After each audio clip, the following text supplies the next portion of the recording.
Delmanto, é mais vantajoso o Bolsonaro ser julgado pelo Supremo ou pela primeira instância?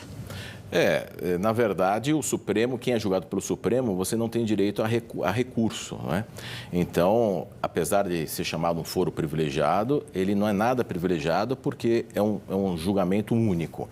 Agora, Bolsonaro deverá enfrentar algumas persecuções penais, pelo jeito que a coisa vai, e se ele tiver, dentro desses inquéritos que se tornem processos, uma condenação em primeiro grau, desde que seja por um crime menor, mas ela vier a ser confirmada por um tribunal de segunda instância, ele se torna ficha suja, se torna inelegível para as próximas eleições. Portanto, ele enfrentará uma pleia de acusações, de processos, e tudo indica que será pouco provável que ele possa se candidatar novamente em razão dessas persecuções penais aí que se iniciam. E diante desse cenário, qual é o melhor caminho para a defesa de Bolsonaro a partir de agora? Os advogados vão ter que trabalhar aí muito, né, demonstrando que não houve o crime, etc. e tal, vão exercer todo o direito de defesa. Agora, se vier uma condenação e essa condenação for confirmada por qualquer tribunal de segunda instância, seja um tribunal de justiça ou tribunal regional federal, ele estará inelegível. Ou seja, há uma grande chance de processos judiciais minarem esse projeto dele se eleger ou ser um candidato em 2026. Sem dúvida, né? Agora ele está colhendo os frutos, como muito bem disse o doutor Michel Saliba, que deu a entrevista. Agora ele deverá enfrentar a justiça e os juízes, o judiciário vai decidir se ele cometeu um crime ou não cometeu. E assim como qualquer cidadão. Se ele não tiver cometido, ele será absolvido e estará aí. E se tiver cometido o delito, será condenado e aí vai ter que fazer os recursos como qualquer cidadão. Sakamoto, o Flávio Bolsonaro disse hoje que o pai é um candidato à eleição presidencial em 2026, né? Mas ele vai ser o líder da oposição? Então, no Bolsoverso, que é o universo paralelo bolsonarista, provavelmente ele é o candidato, né? Agora, concordo que vai ser muito difícil ele ser candidato, porque além da justiça comum, nós temos o quê? A justiça eleitoral.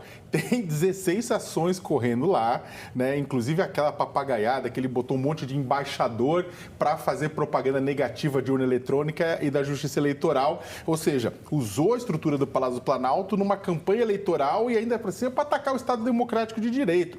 Então a chance dele se tornar inelegível, seja pela justiça comum ou pela justiça eleitoral, é muito grande. Sobre ser líder da oposição, é o que ele quer. Mas tem muita gente na direita, na extrema-direita, que está de olho no espólio dele. Ainda mais porque, como ele fugiu para os Estados Unidos com medo da justiça brasileira, está lá do lado da Disney, com Pateta, aquelas coisas, ele está perdendo espaço e perdendo força junto à sua base, que está por aqui pegando uma cana, seja na Papuda, seja na Colmeia, por ter tentado um golpe de Estado no dia 8. E o nome Rogério Marinho nessa história toda? O Rogério Marinho foi o candidato do bolsonarismo. Ele nem era tão radical, mas ele se radicalizou para ser o candidato do bolsonarismo. Ele foi apoiado pelas redes sociais bolsonaristas, né?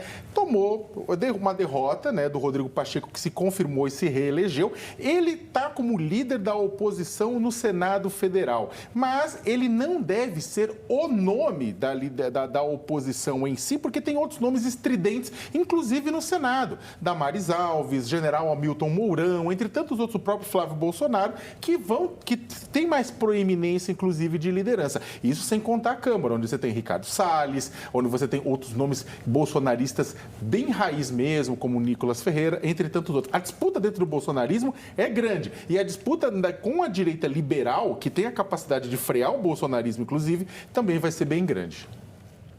E você vai ver